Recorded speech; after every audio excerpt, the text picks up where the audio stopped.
السلام عليكم ورحمة الله وبركاته.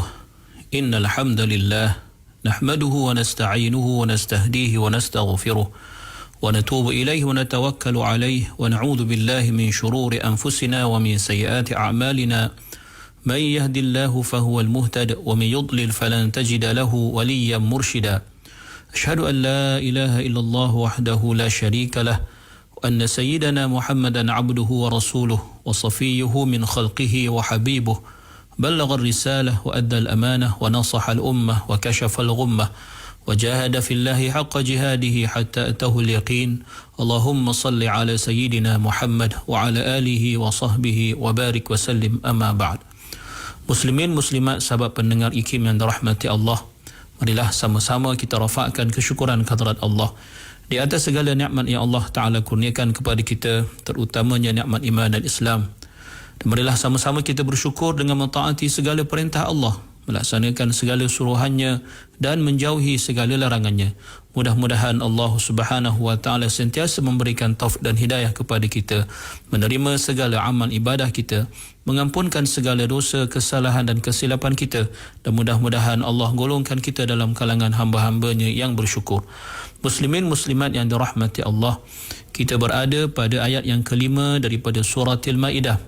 Allah berfirman, A'udzu billahi minasy syaithanir rajim.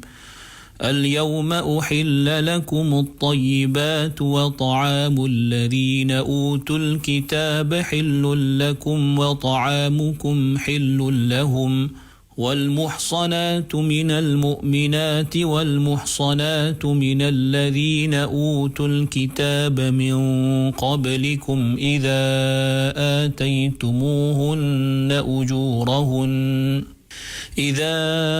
آتيتموهن أجورهن محصنين غير مسافحين ولا متخذي أخدان ومن يكفر بالإيمان فقد حبط عمله وهو في الآخرة من الخاسرين. Yang bermaksud, pada masa ini dihalalkan bagi kamu memakan makanan yang lazat-lazat serta baik-baik, dan makanan yakni sembelihan orang-orang yang diberikan kitab itu adalah halal bagi kamu, dan makanan yakni sembelihan kamu adalah halal bagi mereka. Bermaksud tidak salah kamu memberi makan kepada mereka, dan dihalalkan kamu berkahwin dengan perempuan-perempuan yang menjaga kehormatannya di antara perempuan-perempuan yang beriman, dan juga perempuan-perempuan yang menjaga kehormatannya dari kalangan orang-orang yang diberikan kitab dahulu daripada kamu. Apabila kamu beri mereka mas kawinnya, sedang kamu dengan cara yang demikian bernikah, bukan berzina, dan bukan pula kamu mengambil mereka menjadi perempuan-perempuan simpanan. Dan sesiapa yang ingkar akan syariat Islam sesudah ia beriman, maka sesungguhnya gugurlah amalnya yang baik, dan adalah ia pada hari akhirat kelak dalam kalangan orang-orang yang rugi. Muslimin muslimat yang dirahmati Allah, dalam ayat ini Allah menyebutkan kepada kita tentang satu sudut daripada bukti-bukti nikmat yang Allah Subhanahu wa Ta'ala kurniakan kepada hamba-hambanya, rahmatnya terhadap hamba-hambanya, dan bagaimana Allah memudahkan kepada mereka urusan agama dan dunia mereka. Lalu Allah berfirman, Al-yawma uhilla lakumut tayyibat. Pada hari ini aku halalkan bagi kamu segala makanan yang baik-baik.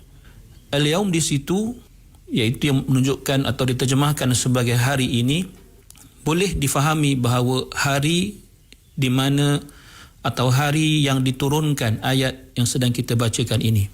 Dan harus juga hari tersebut bermaksud hari yang merujuk kepada ayat ini dan juga ayat sebelumnya, seperti mana dalam firman Allah, Al-yawma ya'isal ladhina kafaru min dinikum, juga pada Al-yawma akmaltu lakum dinakum. Bermaksud mungkin sahaja ia merujuk kepada kesemuanya. Bermaksud semua ayat ini turun sekaligus pada hari yang sama, iaitu pada hari Arafah, ketika Hajjatul Wada', iaitu ketika Nabi sallallahu alaihi wasallam mengerjakan haji wada'. Dan boleh juga difahami bahawa al-yaum di situ ialah bermaksud pada hari ini, iaitu pada hari ketika kita membaca ayat ini dan pada hari yang bersambung dengannya, sama ada hari sebelumnya ataupun hari selepasnya. Dimaksudkan dengan at-thayyibat dalam ayat ini ialah sesuatu yang dirasakan baik, sesuatu yang dipandang dan dianggap sebagai baik, dan sesuatu yang diingini untuk dinikmati dalam ataupun dalam rangka yang dihalalkan oleh syariat. Manakala yang dimaksudkan dengan makanan yang diberikan kepada atau makanan orang yang diberikan Alkitab, ta'amul ladzina utul kitab, bermaksud dzabaihuhum, iaitu sembelihan yang dilakukan oleh golongan ahlul kitab. Jadi merupakan mazhab jumhur ulama. Mereka mengatakan bahawa konteks ta'am di dalam frasa ini merujuk kepada az-zabaih, kepada sembelihan, kerana apa yang dihalalkan, maksudnya apa yang terangkan sebelum ini adalah halal untuk semua orang sebelum ia dikatakan untuk ahli kitab. Maka jika dikatakan ta'am ini secara umum, maka tidak adalah faedah untuk mengkhususkannya kepada sembelihan sahaja. Dan kerana sebelum ayat ini konteksnya ialah menceritakan tentang hukum pemburuan dan hukum binatang yang disembelih, maka memahami maksud ta'amul ladzina utul kitab itu dalam konteks sembelihan ahlul kitab adalah lebih utama, kerana makanan-makanan yang lain tidak ada masalah atau tidak ada perbezaan bagi seorang ahlul kitab maupun selain ahlul kitab. Dikatakan juga bahawa dimaksudkan dengan makanan ahlul kitab di sini ialah makanan berupa roti, biji-bijian dan juga buah-buahan, serta lain-lain makanan yang tidak memerlukan kepada penyembelihan. Dan ini adalah pandangan sebahagian daripada puak-puak dalam mazhab Syiah. Dan dikatakan juga ta'amul ladzina utul kitab itu merujuk kepada apa yang mereka makan, sama ada yang disembelih ataupun makanan-makanan yang lain. Dan ini adalah pandangan daripada Ibn Abbas, Abu Darda, Qatadah, Mujahid dan lain-lain. Adapun yang dimaksudkan dengan alladzina utul kitab di sini ialah al-Yahud wan Nasara, muslimin muslimat yang dirahmati Allah Subhanahu wa taala. Para ulama berbeza pandangan tentang halalnya sembelihan golongan ahlul kitab, iaitu sembelihan Yahudi dan Nasara, apabila disebutkan ketika penyembelihan itu nama selain Allah, seperti nama Uzair ataupun nama Isa. Maka berkata Ibn Umar radhiyallahu anhuma, ia tidak dihalalkan, manakala kebanyakan ahlul ilmi berpandangan bahawa ia adalah halal, iaitu pandangan Asy-Sya'bi dan Atha.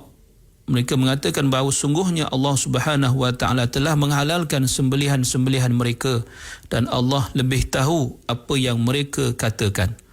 Bermaksud sungguhnya Allah Subhanahu wa taala melimpahkan ke atas kamu wahai orang-orang beriman nikmat-nikmatnya yang begitu banyak, dan Allah menyempurnakan bagi kamu agamanya dan memudahkan bagi kamu syariatnya. Dan di antara bentuk-bentuk nikmat tersebut ialah Allah Subhanahu wa taala menghalalkan bagi kamu untuk menikmati makanan-makanan yang baik, seperti mana Allah halalkan bagi kamu untuk memakan daripada sembelihan golongan ahlul kitab, dan kamu memberi makan kepada mereka daripada makanan-makanan yang kamu makan. Berkata Ibn Kathir, perkara ini adalah perkara yang menjadi ijma' oleh para ulama, bahawa sembelihan ahlul kitab itu adalah halal dimakan untuk orang-orang Islam, kerana mereka, iaitu golongan ahlul kitab, berakidah atau berpegang tentang pengharaman menyembelih sesuatu dengan ataupun dengan menyebut atas nama selain daripada Allah Subhanahu wa taala. Dan mereka tidak menyebut tatkala mereka menyembelih melainkan nama Allah Subhanahu wa taala. Dan sekiranya mereka beriktikad sesuatu yang Allah Subhanahu wa taala, walaupun mereka beriktikad sesuatu yang Allah Subhanahu wa taala suci daripada iktikad dan pegangan itu. Adapun firman Allah, wa ta'amukum halul lakum, bermaksud dihalalkan bagi kamu untuk memberi makan kepada golongan ahlul kitab daripada makanan-makanan kamu, untuk memberi perhatian kepada kita bahawa hukum berkenaan hal ini, iaitu berkenaan makanan ini berbeza dalam hal penyembelihan berbanding hal yang melibatkan nikah kahwin. Kerana keharusan dalam hal penyembelihan itu atau sembelihan itu berlaku daripada kedua-dua pihak. Berbeza dengan keharusan dalam hal munakahat, kerana ia berlaku hanya pada satu pihak sahaja, iaitu tidak dihalalkan, tidak dibenarkan bagi orang yang bukan Islam untuk mengahwini wanita muslimah. Kerana kalau harus yang demikian, maka akan menjadi hak kepada suami-suami mereka yang masih kafir itu untuk menanggung ataupun untuk bertanggungjawab ke atas isteri-isterinya yang muslimah itu. Sedangkan Allah Subhanahu wa taala tidak menjadikan bagi orang-orang yang kafir itu sebarang kuasa untuk menakluk ataupun untuk menguruskan hal orang-orang yang beriman. Walau bagaimanapun terdapat perbahasan dalam kalangan ulama mengenai makanan ahlul kitab selain daripada sembelihan mereka, yang terbagi kepada dua. Yang pertama ialah sesuatu atau makanan yang tidak ada sebarang campur tangan dalam memasaknya ataupun tidak perlukan kepada memasaknya. Contohnya seperti buah-buahan, biji-bijian dan juga yang seumpamanya, maka ia adalah halal, ittifaq dalam kalangan ulama. Adapun bahagian yang kedua ialah yang ada campur tangan ataupun terpaksa diproses oleh ahlul kitab, iaitu terbagi kepada dua.